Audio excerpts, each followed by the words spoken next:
Hello students, आज हम लोग अब्स्ट्रैक्ट अलजेब्रा में लीनियर ट्रांसफॉर्मेशन पढ़ेंगे। इसके पहले हमने आप लोगों को अब्स्ट्रैक्ट अलजेब्रा में रिंग थ्योरी पर 2 लेक्चर, पॉलिनॉमियल रिंग पर 1 लेक्चर और वेक्टर स्पेस पर 1 लेक्चर ऑलरेडी हम दे चुके हैं। आज हम लोग लीनियर ट्रांसफॉर्मेशन पढ़ेंगे। हालांकि आप सभी लोग, जो लोग भी पढ़े होंगे कभी ना कभी, कहीं ना कहीं या मुझसे, तो आप सभी लोग जानते हैं कि लीनियर ट्रांसफॉर्मेशन भी वेक्टर स्पेस का ही अपना एक पार्ट है। ट्रांसफॉर्मेशन एक फंक्शन का नाम है। जैसे कि आप लोगों ने देखा होगा, ग्रुप पढ़ते समय होमोमॉर्फिज्म पढ़ते हैं, रिंग पढ़ते समय होमोमॉर्फिज्म पढ़ते हैं, वैसे ही वेक्टर स्पेस पढ़ते समय भी होमोमॉर्फिज्म पढ़ते हैं। अगर V और U 2 वेक्टर स्पेसेस हैं सेम फील्ड के ऊपर, तो इनके बीच में जो होमोमॉर्फिज्म होगा, कोई भी फंक्शन जो होमोमॉर्फिज्म हो, उसी का नाम होता है वेक्टर स्पेस होमोमॉर्फिज्म, या वेक्टर स्पेस होमोमॉर्फिज्म का ही दूसरा नाम होता है लीनियर ट्रांसफॉर्मेशन। तो इस चैप्टर से बड़े अच्छे प्रश्न बनते हैं एग्जाम में। यहाँ तक कि यहाँ पर केवल आपके DDU और सिद्धार्थ यूनिवर्सिटी के एग्जाम के लिए इम्पॉर्टेंट ही नहीं है, अपितु यह आप देखेंगे तो TGT, PGT, GIC जितने कॉम्पिटिटिव एग्जाम्स होते हैं, सब में इसके 2 क्वेश्चन पक्का हमेशा होते हैं। तो ये बहुत ही इम्पॉर्टेंट टॉपिक है और इससे तो पक्का एग्जाम में प्रश्न रहेगा ही रहेगा। ठीक है, तो खूब बढ़िया से देखिए इस वीडियो को, हमें उम्मीद है पूरी बात आपको समझ में आएगी। तो हम लीनियर ट्रांसफॉर्मेशन के क्वेश्चन नंबर 1 पे आते हैं। हम थोड़ा सा आप लोगों को पहले बता देते हैं साइड में कि लीनियर ट्रांसफॉर्मेशन का मतलब क्या होता है। आप सभी लोग जानते हैं कि कोई भी अगर कोई एक फंक्शन है और सपोज कर लिया कि t जो फंक्शन है वो एक vector space U over F से, जो फील्ड है दोनों वेक्टर स्पेस का दोनों साइड में वो सेम हम लेकर के चलेंगे। t जो है अगर कोई एक फंक्शन है एक vector space U over F से और ये पहुंच रहा है V ओवर F पर, दोनों ये वेक्टर स्पेसेस है, तो हम कहते हैं कि ये जो फंक्शन है लीनियर ट्रांसफॉर्मेशन होगा अगर tx प्लस y इसकी जो वैल्यू आए, वेयर x और y किसका मेंबर है, x और y u का कोई भी 2 मेंबर हो सकता है, इसका वैल्यू जो आए वो वैल्यू बने कितना, tx एंड प्लस ty, इस टाइप का बने, tx प्लस ty बने for any xy belongs to capital U। एक तो ये प्रॉपर्टी होती है। तो लीनियर ट्रांसफॉर्मेशन होने के लिए 2 प्रॉपर्टियां होती हैं। एक तो ये प्रॉपर्टी होती है, दूसरी प्रॉपर्टी यह होती है कि आपका ये जो फंक्शन होना चाहिए t ऑफ, सपोज कर लिया हमने यहाँ पर कोई एक स्केलर ले लिया, स्केलर मतलब फील्ड का मेंबर है, और यहाँ पर हमने क्या ले लिया, x ले लिया। ठीक है, x किसका मेंबर होगा, वेक्टर है, किसका, इस U का। तो ये जब t इस पे ऑपरेट करे तो जो स्केलर है इसको बाहर निकाल दे और t जो है केवल सिर्फ किस पे ऑपरेट कर जाए, t बस केवल x पे ऑपरेट कर जाए। ठीक है, यहाँ पे हमने प्लस नहीं लिखा है, t लिखा है। ठीक है, ऐसे बन जाए। तो अगर इस प्रॉपर्टी को फॉलो करेगा t, तो इसी को हम लोग लीनियर ट्रांसफॉर्मेशन कहते हैं। तो हो सकता है एग्जाम में कभी प्रश्न ऐसे भी पूछ दे कि बताइए कि लीनियर ट्रांसफॉर्मेशन की कौन सी प्रॉपर्टी होती, तो ये दोनों ऑप्शन में दिया हुआ मिल जाए। इन दोनों को कंबाइन करके आपने देखा होगा आगे चल करके इसी चैप्टर में एक और थ्योरम पढ़ाया गया होगा जिसमें कहा गया होगा कि आप 1 स्टेप टेस्ट कर सकते हैं। बस सिंपली क्या करिए कि आप ऐसे टेस्ट करिए, t को ax प्लस by पे ऑपरेट कराइए। ठीक है, और अगर t ax प्लस by पे ऑपरेट करने के बाद कुछ इस ढंग से टूटने लगे, कैसे, atx एंड प्लस bty, अगर इस ढंग से टूटे atx एंड प्लस bty, तो हम लोग ऐसी सिचुएशन में इसको लीनियर ट्रांसफॉर्मेशन कहते हैं, कैपिटल T को। कैपिटल T जो एक फंक्शन है इसी को लीनियर ट्रांसफॉर्मेशन कहते हैं। और ये जो टूटने की प्रक्रिया है, जो एक्सप्रेशन लिखा है, वो for any x and y belongs to domain, domain का जो भी वेक्टर स्पेस है, डोमेन कौन सा है आपका, U है, इसके लिए होता है। और साथ ही साथ फॉर एनी, यहाँ पे जो स्केलर लिखा गया a और b, ये कोई भी 2 मेंबर हो सकता है इस फील्ड का, and for any a comma b belongs to f, इसके लिए बात ट्रू होती है। समझ गए पूरी बात। सो आई थिंक हमें लगता है कि आपको लीनियर ट्रांसफॉर्मेशन की पूरी डेफिनेशन क्लियर हो गई। तो कई बार ऑप्शन में डायरेक्ट आपका यही पूछा जा सकता है। समझ गए।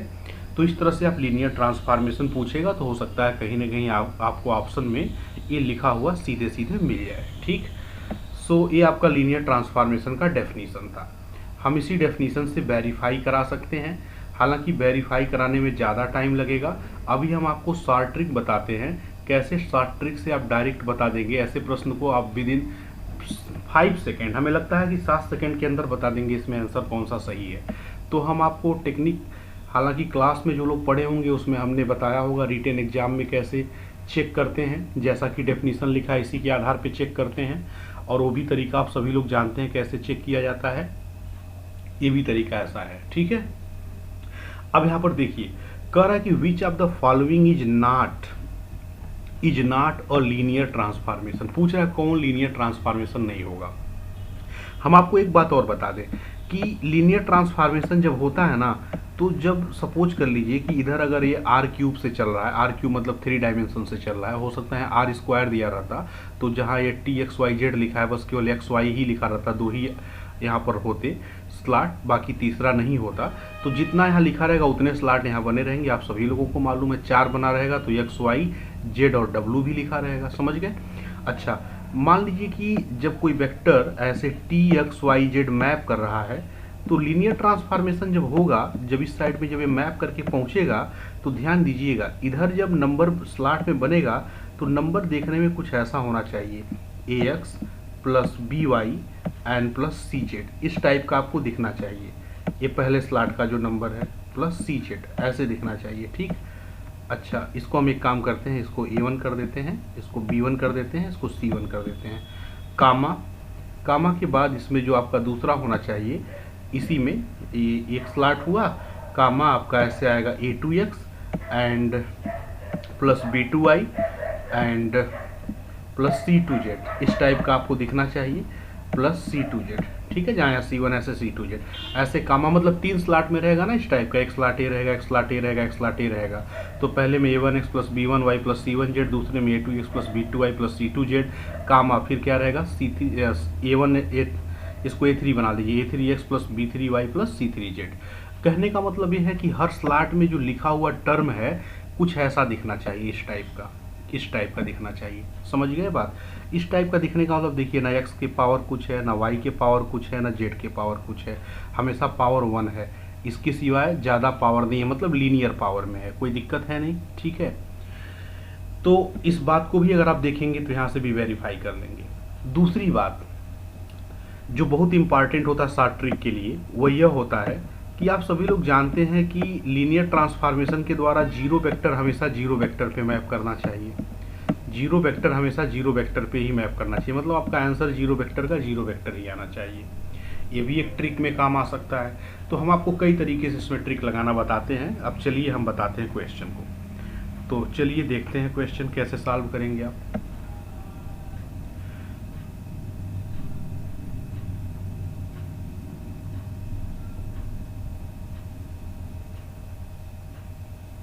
देखिए ऑप्शन नंबर 1 को जरा चेक किया जाए, ये लीनियर ट्रांसफॉर्मेशन है कि नहीं है। देखिए कैसे चेक करेंगे। पहली बात यहाँ देखिए x माइनस 4y लिखा है, तो देखिए बिल्कुल ठीक लिखा है, x का पावर भी 1 है, y का भी पावर 1 है। तो जैसे मान लीजिए यहाँ पर a1x लिखा है प्लस b1y लिखा है और प्लस यहाँ पर z नहीं लिखा है। z ना लिखने का मतलब आपका लिखा होगा प्लस 0 इंटू जेड, समझ गए बात। तो बिल्कुल स्टैंडर्ड वाले एक्सप्रेशन में दिख रहा है ना आपका, यहाँ पे जैसे मान लीजिए आपका लिखा होगा a1x है ना, और प्लस क्या होता है स्टैंडर्ड वाला एक्सप्रेशन प्लस b1y, ठीक, और प्लस क्या हो जाएगा 0 इंटू जेड, ये c1 है 0। तो देखिए बिल्कुल स्टैंडर्ड फॉर्म में है ना, यहाँ a1 की वैल्यू 1 है, b1 की वैल्यू -4 है, एक्स वाई का पावर भी एक दिख रहा है, कोई दिक्कत है नहीं। ये भी देखिए बिल्कुल स्टैंडर्ड फॉर्म में है, 2x minus Y plus 0 into Z आप लिख ही सकते हैं, ये भी देखिए बिल्कुल स्टैंडर्ड फॉर्म में है। तो इसमें कोई दिक्कत नहीं है, लीनियर ट्रांसफॉर्मेशन बनाएगा, ठीक है। अच्छा एक और तरीका है कि यहाँ पे 0 0 0 रखो तो जीरो वेक्टर बनेगा। अब देखो जीरो वेक्टर पे ही जाना चाहिए, तो अगर आप यहाँ 0 रखेंगे एक्स वाई जेड तीनों की जगह, तो यहाँ भी जहाँ एक्स वाई जेड हर जगह 0 रखिए तो 0 माइनस 0 0 आएगा पहले स्लॉट में, दूसरे में भी 0 आएगा, तीसरे में भी 0 आएगा, मतलब जीरो वेक्टर 0 पे चला गया। यहाँ से भी चेक कर सकते हैं कि LT बन जाता है, ठीक है। लेकिन ये वाला टेक्निक ज़्यादा अच्छा, आप ऐसे मैच कराइए। बी वाला का देखिए कैसे बनेगा। TXYZ ऐसे मैप हुआ है। तो देखिए ये भी बिल्कुल इसी फॉर्म में है। यहाँ पर A1 की वैल्यू 1 है ना, यहाँ पर B1 की वैल्यू 1 है, और यहाँ पर जो है आपका C1 जो Z के साथ है वो दिया ही नहीं टर्म है, तो यहाँ पे 0 है, समझ गए। और x माइनस वाई ये भी बिल्कुल स्टैंडर्ड फॉर्म में 0 लिखा है, तो 0 को आप ऐसा कर सकते हैं 0 into X plus 0 into Y plus 0 into Z, तो ये भी ठीक है, स्टैंडर्ड फॉर्म में है। तो ये भी आपका लीनियर ट्रांसफॉर्मेशन है। सी देखिए कैसा क्या बनेगा, एक्स वाई जेड दिख रहा है। अच्छा यहाँ पर देखिए एक्सप्रेशन लिखा है x+1, तो x+1 लिखा है, तो देखिए बिल्कुल ये इस फॉर्म में है क्या, नहीं है। क्यों नहीं है जरा देखिए, A1x लिखा है। अच्छा B1y लिखने का मतलब आप क्या कर सकते हैं, यहीं पर जैसे x+1 लिखा है तो बिल्कुल देखिए स्टैंडर्ड फॉर्म में क्यों नहीं है। अगर x+1 लिखा है तो स्टैंडर्ड फॉर्म में इसलिए नहीं है कि आपका देखिए 1 इंटू एक्स लिखा है तो A1x हो गया, और प्लस आप इसको लिख सकते हैं कितना 0 इंटू वाई नहीं है तो ठीक, और प्लस आप क्या लिख सकते हैं 0 इंटू जेड लिख सकते हैं, ठीक है। लेकिन यहाँ पे ये जो +1 है इसको भी तो भी आप लिखेंगे आप, तो +1 आप लिखेंगे। ये +1 अर्थात ये जो कांस्टेंट टर्म है ये गड़बड़ कर दे रहा है, क्योंकि वो इस फॉर्म में नहीं बनने दे रहा है। तो जब भी देखिएगा x में कोई कांस्टेंट टर्म जुड़ा रहेगा तो समझ जाइएगा किसी भी स्लॉट में, या पहले स्लॉट में या दूसरे स्लॉट में कोई अगर कांस्टेंट जुड़ा रहता 0 के सिवाय, या तीसरे स्लॉट में, तो समझ जाइएगा कि वही वाला लीनियर ट्रांसफॉर्मेशन नहीं बनेगा। तो ये लीनियर ट्रांसफॉर्मेशन नहीं बनेगा। चौथा वाला भी बन जाएगा, इसमें कोई दिक्कत नहीं है, ये भी स्टैंडर्ड फॉर्म में है, क्योंकि 0 को आप लिख सकते हैं 0 into X plus 0 into Y plus 0 into Z, और ये भी लिख सकते हैं 1 इंटू एक्स लिखा ही है माइनस वाई लिखा है प्लस 0 इंटू जेड लिख सकते हैं, तो ये भी बन जाएगा। आपका क्या पूछ रहा था कि कौन नहीं है, तो कौन नहीं बना, सी वाला, इसीलिए आंसर आपका कौन सा होगा, सी होगा, समझ गए, क्योंकि इनकरेक्ट पूछा था, आप इसको गलत कर दीजिए, ठीक है। तो एक तरीका तो आपका यह हुआ। दूसरा तरीका और हम आपको इसी में बता रहे हैं। दूसरा तरीका भी बड़ा आसान सा है। दूसरा तरीका ये है कि देखो सीधे सीधे क्या करो ना, इसको देखो ध्यान से, इसमें 0 वेक्टर को खाली तुम मैप कराओ। 0 वेक्टर का मतलब यहाँ पर 0 0 0 रखो। जब यहाँ 0 0 0 रखोगे तो ये भी 0 बन जाएगा, ये भी 0 बन जाएगा, ये भी 0 बन जाएगा, मतलब 0 कहाँ मैप किया, 0 पे, ठीक है। अच्छा दूसरा देखो 0 0 0 रखोगे तो 0 प्लस 0 0 होगा, 0 माइनस 0 ये भी 0 होगा, ये भी 0, ये भी देखो 0 वेक्टर को 0 पे भेज दिया, इसको भी कोई दिक्कत नहीं। अच्छा यहाँ 0 0 0 रखो तो देखो 0 प्लस 1 यहाँ 1 बन गया, यहाँ 0 बनेगा, और यहाँ पर आपका 0 बनेगा, क्योंकि x और z क्या है, 0 है। तो यहाँ पर देखो क्या है, इस वाले में आपको गड़बड़ी दिख रही है। यहाँ पे जब आप 0 0 0 रखेंगे तो जो राइट हैंड साइड है वो 0 नहीं बन रहा है, राइट हैंड साइड में देखिए ये बन रहा है 1, 0, 0 बन रहा है, और एक गड़बड़ है। क्यों गड़बड़ है, क्योंकि इधर जब आप 0 0 0 रखे हैं अर्थात 0 वेक्टर रखे हैं तो कहाँ जाना चाहिए था, 0 वेक्टर पे, जबकि कहाँ चला गया 1 0 0 पे। इसीलिए आप यहाँ से भी सीधे टिक मार सकते हैं कि यही नहीं होगा, और वही ढूंढना था कौन नहीं होगा, समझ गए। नेक्स्ट क्वेश्चन पे आते हैं। नेक्स्ट क्वेश्चन में देखिए कह रहा है कि which of the following is not a linear transformation from R square to R square. इस बार देखिए 2D से 2D पे जा रहा है, इसीलिए यहाँ भी देखिए 2 स्लॉट है, और इधर भी देखिए आपका जब भी बनाया है तो 2 स्लॉट बनाया है, समझ गए, कामा के बाद, एक कामा के पहले कामा के बाद है, 3 स्लॉट नहीं है। तो आप समझ पा रहे हैं इस चीज़ को। अब देखिए इसको कैसे चेक करेंगे, पहले वाले को चेक करते हैं।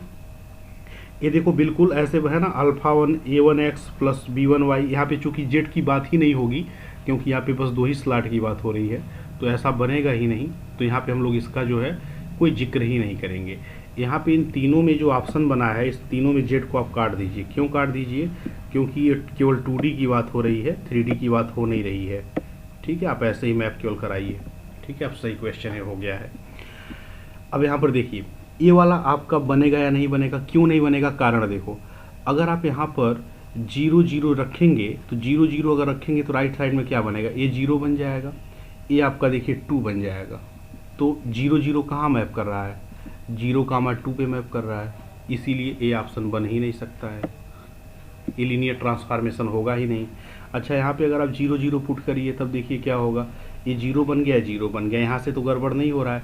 लेकिन जानते हैं अगर ये वाला जो सेकंड वाला आपका स्लॉट दिख रहा है ये स्टैंडर्ड नहीं दिख रहा है, स्टैंडर्ड इन द सेंस ये A1x plus B1y plus C1z जैसा नहीं है, हालांकि z नहीं है तो हम केवल A1x प्लस B1y की बात करेंगे, इसीलिए यहाँ पे न होने के कारण ये भी लीनियर ट्रांसफॉर्मेशन नहीं होगा। ध्यान देना, अगर यहाँ साइन कास टेन इस टाइप का दिखेगा तो लीनियर ट्रांसफॉर्मेशन नहीं होगा, चाहे इस वाले स्लॉट में दिखे चाहे इस वाले स्लॉट में दिखे। सी वाला देखो, ये टी एक्स वाई को यहाँ पे मैप कराए तो ये लीनियर ट्रांसफॉर्मेशन हो जाएगा। यहाँ से नॉट शब्द को हटा दिया जाए, ढूंढा ये जाए which of the following is a linear transformation from R square to R square, कौन सा इसमें से लीनियर ट्रांसफॉर्मेशन होगा। ठीक है, तो ये दोनों क्यों नहीं बने, ये इसलिए नहीं बना क्योंकि यहाँ पे 2 बच जा रहा है, क्योंकि यहाँ पे जीरो वेक्टर जो है 0,2 पे जा रहा है। यह क्यों नहीं बना, क्योंकि यहाँ पे साइन आ गया है, गड़बड़ करेगा, है ना।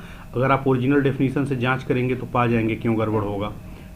ठीक, अच्छा सी देखिए, सी वाला बन जाएगा, क्यों बन जाएगा, क्योंकि देखो बिल्कुल स्टैंडर्ड है a1x प्लस b1y टाइप का, और जीरो को 0 into X plus 0 into Y लिख ही सकते हैं, तो बिल्कुल स्टैंडर्ड है, आपका बन जाएगा। डी क्यों नहीं बनेगा, देखिए क्योंकि यहाँ पे हमने कहा था कि ये स्टैंडर्ड नहीं है, क्योंकि एक्स के ऊपर पावर आ गया है, एक्स के ऊपर हमेशा एक पावर होना चाहिए, इसीलिए लीनियर ट्रांसफॉर्मेशन नहीं होगा। तो खूब ध्यान से देखेंगे, अगर किसी भी स्लॉट में एक्स का स्क्वायर दिख जाएगा, वाई का स्क्वायर दिख जाएगा, साइन एक्स दिख जाएगा, लॉग दिख जाएगा, ई के पावर एक्स दिख जाएगा, तो आप तुरंत उसको कहेंगे वो लीनियर ट्रांसफॉर्मेशन नहीं होगा। तो ये वाला आपका लीनियर ट्रांसफॉर्मेशन होगा। तो देखो नहीं होने की सिचुएशन तमाम सारे हैं, जैसे कोई कांस्टेंट आके जुड़ जा रहा है, साइन आ जा रहा है, टेन आ जाए, ई के पावर एक्स आ जाए, या किसी इसी में से एक्स का पावर 3 हो जाए, 4 हो जाए, 2 हो जाए, तो ये सारे सिचुएशन है ना होने की। बात समझ गए आप। चलिए आगे बढ़ते हैं। जैसे इसी में अगर मान लीजिए कि यही वाला क्वेश्चन ऐसे एक्स स्क्वायर और वाई स्क्वायर बना दे, तब ये लीनियर ट्रांसफॉर्मेशन नहीं रह जाएगा, क्योंकि यहाँ पर एक्स का पावर आ गया, समझ गए, एक्स और वाई का, तो ये नहीं रहेगा, तो आपका ठीक है। अब नेक्स्ट क्वेश्चन पे आते हैं। नेक्स्ट क्वेश्चन नंबर जो तीसरा है, ये कह रहा है टी फ्रॉम आर क्यूब से आर स्क्वायर पे कोई एक लीनियर ट्रांसफॉर्मेशन है given by T A B C equal to T A B. चूँकि देखो यहाँ पे आर क्यूब है, 3D है, इसलिए यहाँ 3 स्लॉट बना है, और जब पहुंच गया है आर स्क्वायर में, इसीलिए यहाँ पे देखिए कितने स्लॉट बने हैं, 2 बने हैं, क्योंकि ये 2D में आप पहुंच गए हैं। मतलब एक मैपिंग हो रही है जो 3 डायमेंशनल स्पेस को 2 डायमेंशनल स्पेस में पहुंचा रहा है। ठीक है, इस टाइप का है। तो कह रहा है कि आपको क्या बताना है, कर्नल बताना है। किसका कर्नल बताना है, टी का। पहले हम आपको थोड़ा सा बता देते हैं। जैसे देखिए, अगर आपका ये यू कोई एक वेक्टर स्पेस है और ये भी कोई एक दूसरा वेक्टर स्पेस है, इनके बीच में अगर आपने कोई एक लीनियर ट्रांसफॉर्मेशन टी डिफाइन किया, ठीक है, तो कर्नल किसे कहते हैं। देखिए आप सबको मालूम है कि पहले वाले वेक्टर स्पेस का जो जीरो वेक्टर है, ये 100% गारंटी है दूसरे वाले वेक्टर स्पेस के जीरो वेक्टर पे ही जाता है। इसके जीरो वेक्टर का नाम हमने जीरो डैश बना दिया। ये भी जीरो है, किसका जीरो है, भी का, और ये वाला जीरो किसका जीरो है, यू का जीरो है। तो लीनियर ट्रांसफॉर्मेशन के दौरान जीरो वेक्टर हमेशा जीरो वेक्टर पे ही मैप करता है, इस बात की गारंटी होती है। ठीक, अच्छा, इस जीरो के सिवाय इस यू के अंदर तमाम सारे ऐसे वेक्टर हो सकते हैं, वो भी कहाँ चले जाएं मैप करके, वो भी जीरो डैश पे मैप करके चले जाएं। मतलब ये भी जीरो डैश पे चला जाए, ये वाला भी पॉइंट जीरो डैश पे चला जाए, ये वाला भी पॉइंट कहाँ चला जाए, जीरो डैश पे, इधर वाला भी पॉइंट कहाँ चला जाए, जीरो डैश पे, इधर वाला भी पॉइंट कहाँ चला जाए, जीरो डैश पे। कहने का मतलब यू के अंदर आप उन सारे पॉइंट को इकट्ठा कर लो, उन सारे पॉइंट को इकट्ठा कर लो जितने लोग मैपिंग करने के बाद भी के जीरो पे पहुंचते हों।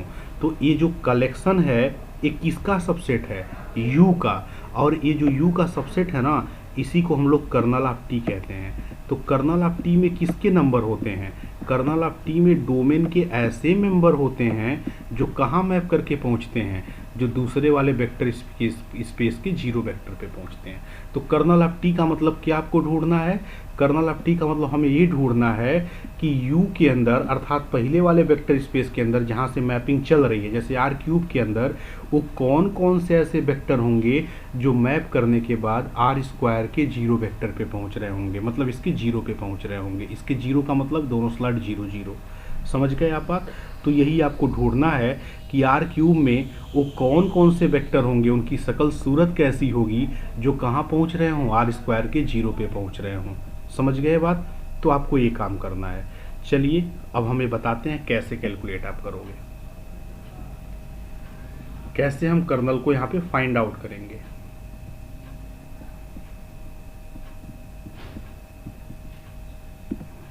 देखिए आप एक काम करिए, आपको क्या चाहिए, आपको ये चाहिए ऐसा वेक्टर ढूंढना है, जैसे वेक्टर किसका ढूंढना है, आर क्यूब का।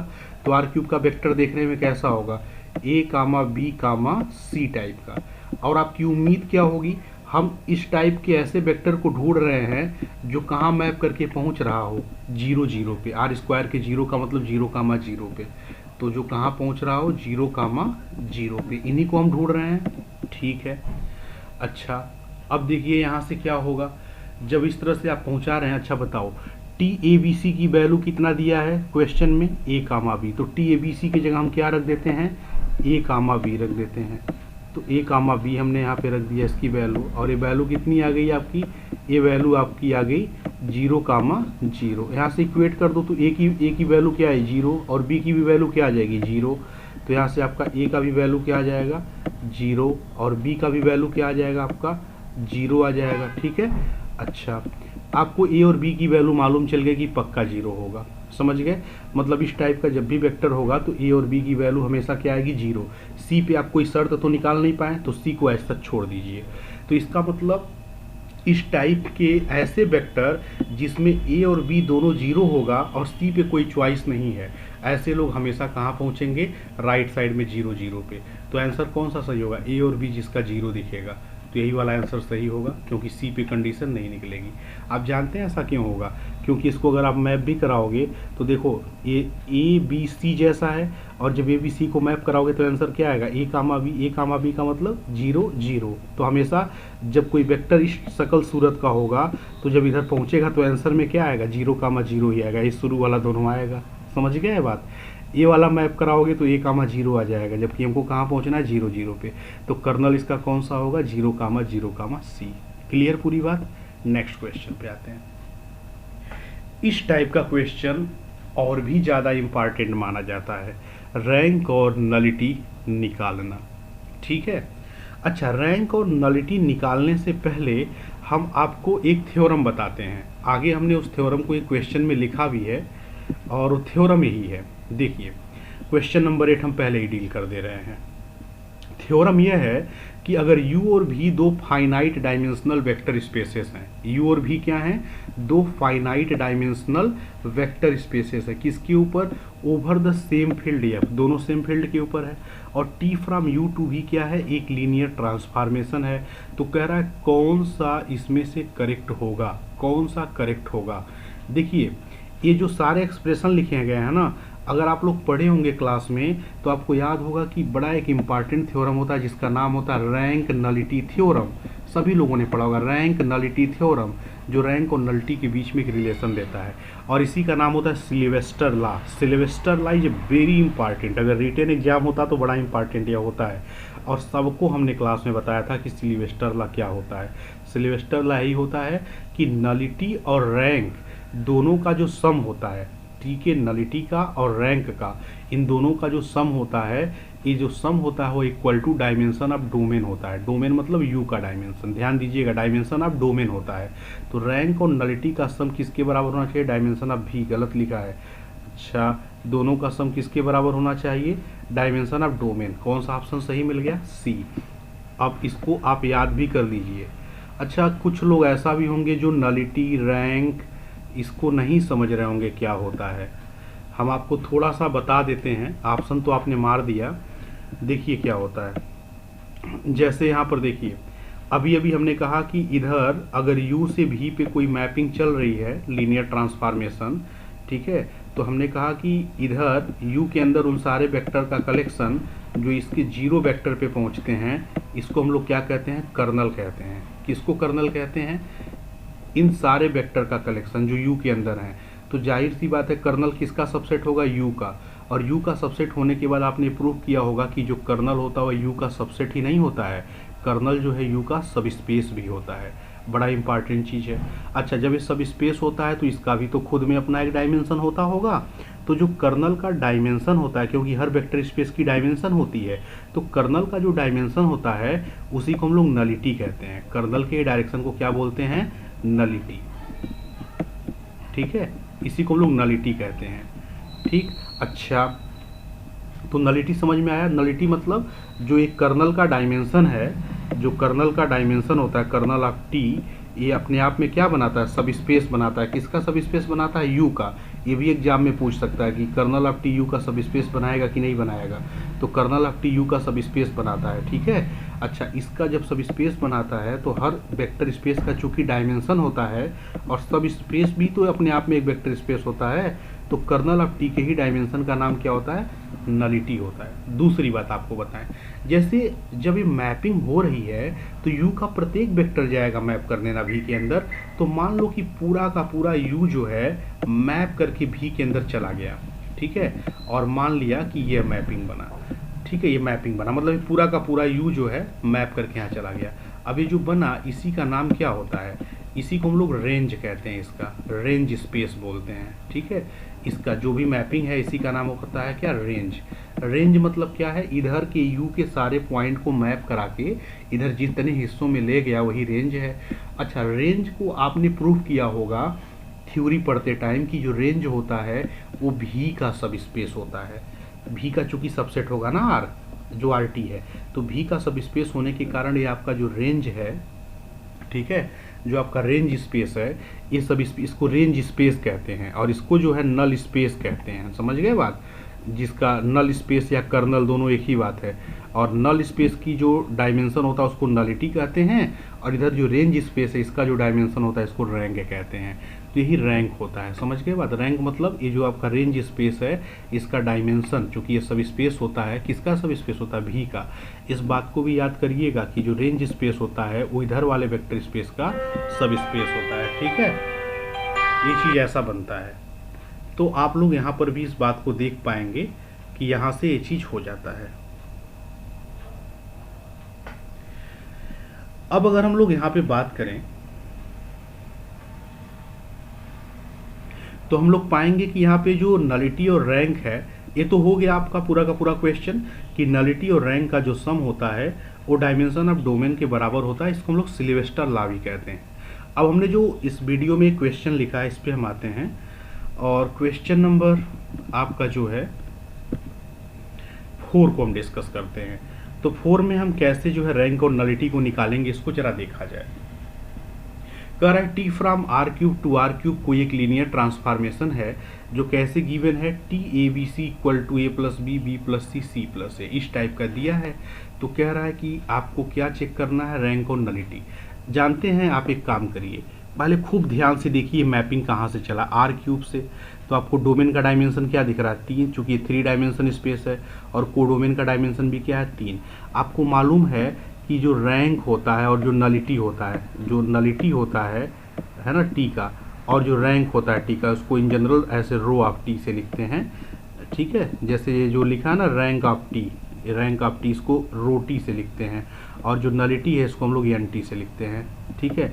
इन दोनों का जो सम होता है वो आपका डायमेंशन किसके बराबर होता है, dimension of domain. Dimension of domain मतलब यहाँ आर क्यूब का डायमेंशन, ठीक है। आर क्यूब का मतलब 3 का डायमेंशन, समझ गए बात। आर क्यूब का डायमेंशन 3 है। कहने का मतलब जो भी आंसर आएगा उसमें इन दोनों का जो सम होगा वो 3 के बराबर होगा। तो देखिए इस ऑप्शन में 0 और 3 का सम भी 3 है, 1 और 2 का भी सम 3 है, 2 और 1 का भी सम 3 है, 3 और 0 का भी सम 3 है। तो ऐसे तो कोई ऑप्शन काट ही नहीं आ पाए, लेकिन देखना डीडीयू के एग्जाम में कई सारे ऑप्शन ऐसे ही कट जाएंगे। दोनों को जोड़ने पर डोमेन के डायमेंशन के बराबर आना चाहिए, समझ गए। ये क्वेश्चन पीजीटी का है तो थोड़ा सा हायर लेवल का है, इसीलिए आपका ऐसा नहीं हो रहा है, लेकिन बाकी कट जाएगा। लेकिन ये भी बड़ा आसान है। चलिए अब जरा निकाला जाए।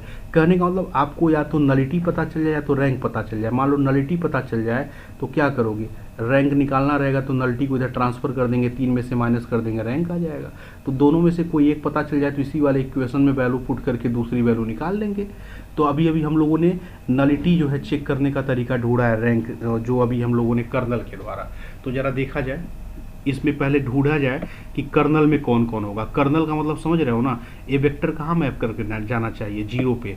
तो 0 वेक्टर पे जाना चाहिए। मतलब ये जो लिखा है आपका T A B and C, आपका ऐसे लिखा हुआ है T A B and C, आपका ये मैप करके कहाँ पे पहुँचना चाहिए, आपका ये जो भी है ये मैप करके पहुँचना चाहिए 0 0 एंड 0 पे बाय द रूल।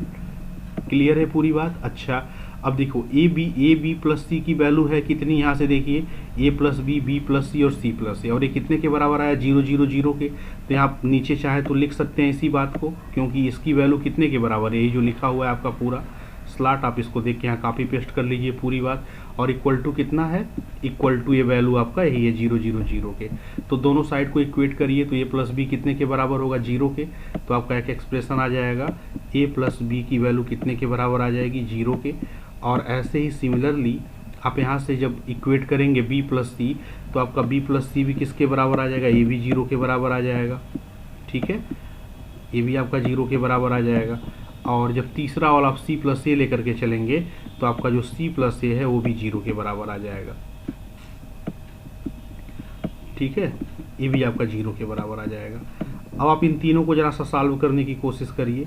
यहाँ से ए की वैल्यू कितनी आएगी, यहाँ से ए की वैल्यू आएगी माइनस बी। ठीक, यहाँ से बी की वैल्यू कितनी आएगी माइनस सी, और यहाँ से सी की वैल्यू कितनी आएगी माइनस ए। ठीक है, यहाँ सी की वैल्यू क्या आएगी माइनस ए।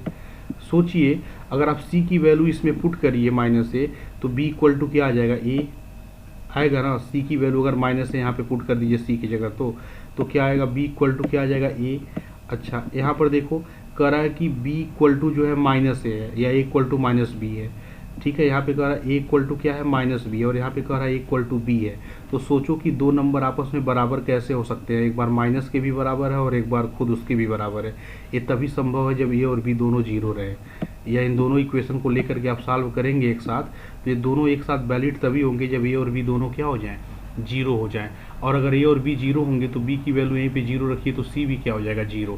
मतलब आपका हमेशा इसका जो सॉल्यूशन आएगा वो एक ही सॉल्यूशन आएगा। क्या सॉल्यूशन आएगा, ए बी सी हमेशा 0 होगा। मतलब केवल जब ए बी सी की वैल्यू 0 होगी, 0 वेक्टर ही कहाँ जाएगा, केवल इस 0 वेक्टर पे जाएगा। इससे तय हुआ, अर्थात ये हुआ कि इसके कर्नल में मात्र एक ही वेक्टर है।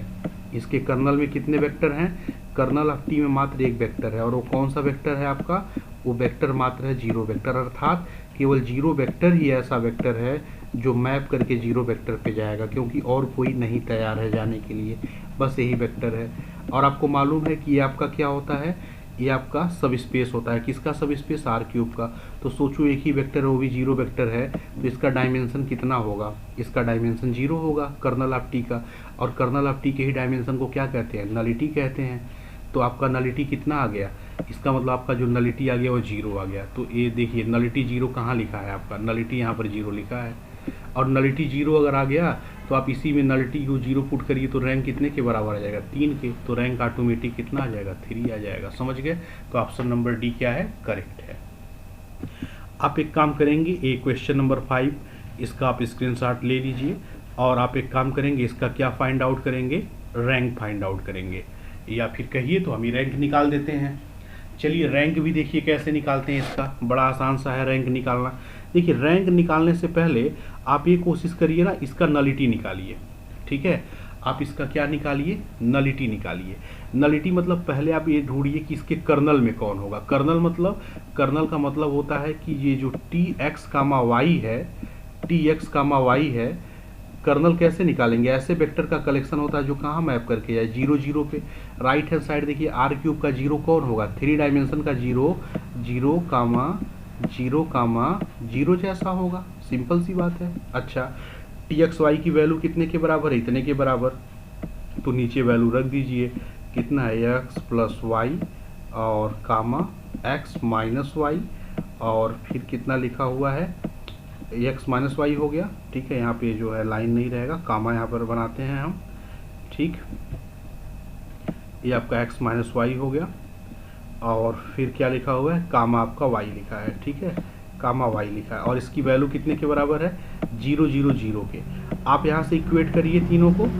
अगर आप यहाँ से इक्वेट करेंगे तो क्या आप पाएंगे यहाँ से एक्स प्लस वाई की वैल्यू 0 हो जाएगी। तो यहाँ से आपका एक्स प्लस वाई क्या आ जाएगा 0 आ जाएगा, और यहाँ से आपका x माइनस वाई क्या आ जाएगा 0 आ जाएगा, x माइनस वाई भी 0 आ जाएगा, और यहाँ से आपका y भी 0 आ जाएगा। तो यहाँ से आपका y भी क्या आ जाएगा 0, और y अगर 0 आ गया तो y की वैल्यू इन दोनों में से किसी एक में पुट कर दीजिए तो आपका x भी क्या आ जाएगा 0 आ जाएगा। ठीक है, अच्छा, तो एक्स वाई दोनों जीरो आ गया। इसका मतलब कि ये एक्स वाई अर्थात इस साइड के केवल वही वेक्टर जीरो वेक्टर पे जाएंगे जब एक्स और वाई दोनों क्या हो जाए, जीरो हो जाए। अर्थात केवल एक ही वेक्टर रेडी है आर स्क्वायर का, जो कहाँ जाने के लिए रेडी है, zero comma zero comma zero पे। इससे क्या निष्कर्ष निकला, इससे निष्कर्ष ये निकला कि जब मैपिंग चल रही होगी आर स्क्वायर से आर क्यूब में, तो मात्र एक ही ऐसा वेक्टर है आर स्क्वायर से आर क्यूब में जब मैपिंग चल रही होगी, केवल इसका केवल जीरो वेक्टर ही है जो इसके जीरो वेक्टर पे जाने को तैयार है, बाकी अगल बगल के और वेक्टर तैयार नहीं है। तो सोचो इसके कर्नल में कौन होगा, इसके कर्नल में अगर हम बात करें तो मात्र एक वेक्टर होगा, और वो वेक्टर का नाम क्या होगा जरा बताइए। इसके कर्नल में मात्र एक वेक्टर होगा और उसका नाम क्या होगा, जीरो कामा जीरो। और सोचिए अगर जीरो कामा जीरो है और आप सबको मालूम है कि जो आपका कर्नल होता है वो कर्नल या इसी का नाम नल स्पेस भी होता है। आपसे ऐसे भी एग्जाम में पूछ सकता है कि आप इसका कर्नल बता दीजिए, तो कर्नल में मात्र जीरो जीरो होगा, इस बात को भी ध्यान रखिएगा। ऐसे भी क्वेश्चन पूछ सकता है इसी मैपिंग को देकर के कि इसका आप नल स्पेस बताइए, तो नल स्पेस क्या होगा, यही वाला स्पेस नल स्पेस होगा जो लिखा है कर्ली ब्रैकेट में जीरो कामा जीरो। एक ही वेक्टर है जीरो कामा जीरो, यही ओरिजिन वाला वेक्टर है, ठीक है। अच्छा, ये जीरो कामा जीरो मतलब समझ रहे हैं, चूंकि ये आर स्क्वायर में लिखा हुआ है इसीलिए दो स्लॉट में है। ये देखिए आर स्क्वायर मतलब होता है 2D का ये ओरिजिन का कोऑर्डिनेट है, और ओरिजिन एक ही पॉइंट होता है ना, इसीलिए एक ही पॉइंट लिखा है, ध्यान दीजिएगा इस बात को। अच्छा, तो कर्नल में मात्र जीरो जीरो आया, तो कर्नल का डायमेंशन क्या होगा, जब किसी सेट में एक ही वेक्टर होता है और वो भी जीरो वेक्टर होता है, तो ऐसे का जो डायमेंशन होता है वो क्या होता है, जीरो होता है। तो कर्नल ऑफ टी के ही डायमेंशन को नलिटी कहते हैं। तो आपका जो नलिटी है वो कितना आ गया, जीरो आ गया, क्योंकि कर्नल का डायमेंशन ही क्या है, कर्नल स्पेस का ही डायमेंशन जीरो है, तो नलिटी जीरो आ गया। अच्छा, आप लोगों ने सिल्वेस्टर लॉ पढ़ा है, क्या पढ़ा है कि जो नलिटी होता है और जो रैंक होता है, इन दोनों का जो सम होता है वो कितने के बराबर आता है, जो रैंक और नलिटी का सम होता है वो डायमेंशन ऑफ डोमेन के बराबर आता है। मतलब डायमेंशन ऑफ डोमेन मतलब यही आर स्क्वायर मतलब 2D है ना, तो डायमेंशन क्या है, 2 है। तो रैंक जीरो आ गया, तो बताइए नलिटी जीरो आ गया, तो बताइए रैंक की वैल्यू कितनी हो गई, 2। तो रैंक आपका कितना आ गया, 2 आ गया। इसी क्वेश्चन में अगर यहाँ पे रैंक न लिख करके क्या लिख देता, नलिटी लिख देता, तो आपका नलिटी का आंसर क्या हो जाता, जीरो हो जाता। जैसे क्वेश्चन नंबर 6 देखिए, क्वेश्चन नंबर 5 में और क्वेश्चन नंबर 6 में आप ज़्यादा अंतर नहीं देखेंगे। देखिए क्या है, जैसे अभी आपने देखा है 5 ना, तो यहाँ पर ध्यान से देखिए, जैसे यहाँ आर स्क्वायर से आर क्यूब पे मैपिंग है, और यहाँ पर भी आपका आर स्क्वायर से आर क्यूब पे ही मैपिंग था। अच्छा, फिर देखिए ए बी लीनियर ट्रांसफॉर्मेशन है, ए बी लीनियर ट्रांसफॉर्मेशन है, यहाँ पे गिवन बाई है T A comma B equal to A plus B A minus B comma B for all A B C belongs to R cube. यहाँ देखिए क्या था, यहाँ जहाँ एक्स वाई लिखा है यहीं पर उस वाले क्वेश्चन में बस केवल ए बी आ गया है, यहाँ ए प्लस बी वहाँ लिखा है, यहाँ ए माइनस बी लिखा, और यहाँ भी जो है आपका ऐसे लिखा हुआ, देखिए बी लिखा है। तो जहाँ दोनों में अंतर कुछ नहीं है, जहाँ एक्स है वहाँ ए है, जहाँ वाई है यहाँ पर बी है, और कुछ भी नहीं है। और देखो क्वेश्चन में क्या अंतर है, क्वेश्चन में अंतर यह है कि यहाँ पे क्या पूछा जा रहा है आपसे, नलिटी, किसका नलिटी, टी का। और अभी अभी आपने यहाँ पे नलिटी निकाला है टी का, नलिटी मतलब आपके कर्नल का डायमेंशन, तो कितना आया था, जीरो। तो आपका सीधे सीधे नलिटी कितना हो गया, यहाँ पे आपका आंसर हो जाएगा जीरो, ठीक है, आपका यहाँ पर आंसर हो जाएगा जीरो। तो जीरो को आप सही मारिए। क्वेश्चन नंबर 7 देखिए, कह रहा है कि अगर t from u to v एक लीनियर ट्रांसफॉर्मेशन है तो कौन सा करेक्ट नहीं है। तो पूछ रहा है कौन सा करेक्ट नहीं है, ध्यान से पढ़ा जाए क्वेश्चन को। कह रहा है कर्नल ऑफ टी सब स्पेस होता है यू का, ये तो हम लोग जानते ही हैं कि जो कर्नल ऑफ टी होता है वह डोमेन का ही सब स्पेस होता है, क्योंकि कर्नल जो है इस यू के ही उन सारे मेंबर के कलेक्शन होते हैं जो भी के जीरो पे जाते हैं। इस बात को ध्यान देना कि जो कर्नल होता है हमेशा यू का सब स्पेस होता है, ठीक है। कह रहा है कि t11 होता है अगर कर्नल ऑफ टी में, या टी को कैपिटल टी कर दीजिए, अगर कर्नल ऑफ टी में केवल जीरो वेक्टर होता है, बिल्कुल सही है। 1 की यही शर्त होती है, आप लोगों ने इस थ्योरम को प्रूव किया था, ये भी सही है कि कर्नल ऑफ टी सब स्पेस होता है, लेकिन आपको क्या चूज करना है, नॉट करेक्ट। कह रहा है कि जो रेंज होता है टी का वो सब स्पेस होता है भी का, बिल्कुल सही है। अभी अभी हमने कहा था कि जैसे ये यू है और ये भी है, तो आप जानते हैं कि कर्नल मतलब होता है ये ऐसे पॉइंट्स का कलेक्शन जो इसके जीरो पे जाते हैं, और ये चूंकि यू का सबसेट होता है इसीलिए कर्नल जो होता है वह यू का सब स्पेस होता है। लेकिन जो रैंक होता है ये पूरा का पूरा यू जब यहाँ मैप करके जाता है पूरा, तो जितने हिस्सों में पहुँचता है ये रेंज होता है, और इसी के डायमेंशन को रैंक कहते हैं। तो जो रेंज होता है वो किसका सब स्पेस बनता है, वो भी का बनता है। तो रेंज किसका सब स्पेस होता है, भी का होता है। ये भी सही कह रहा है। नीचे कह रहा है कि जो रेंज है वो यू का सब स्पेस होता है, ये गलत कह रहा है। समझ गए बात। तो अगर आपको पूरा कंसेप्ट क्लियर है तो कोई दिक्कत नहीं होगा। क्वेश्चन नंबर 8 अभी हमने ऑलरेडी डिस्कस किया है। सो आप इस पे और भी क्वेश्चन बुक से करिए, कोई डाउट हो तो आप पूछ सकते हैं। अगले वीडियो में हम कोशिश करेंगे मैट्रिसेस पढ़ाने का, ठीक है। तो अगले वीडियो में हम लोग पढ़ेंगे मैट्रिसेस के बारे में। इस पे क्वेश्चन बहुत ही अच्छे बनते हैं और इसी टाइप से बनते हैं। आप लोग ज़्यादा से ज़्यादा प्रैक्टिस करिए।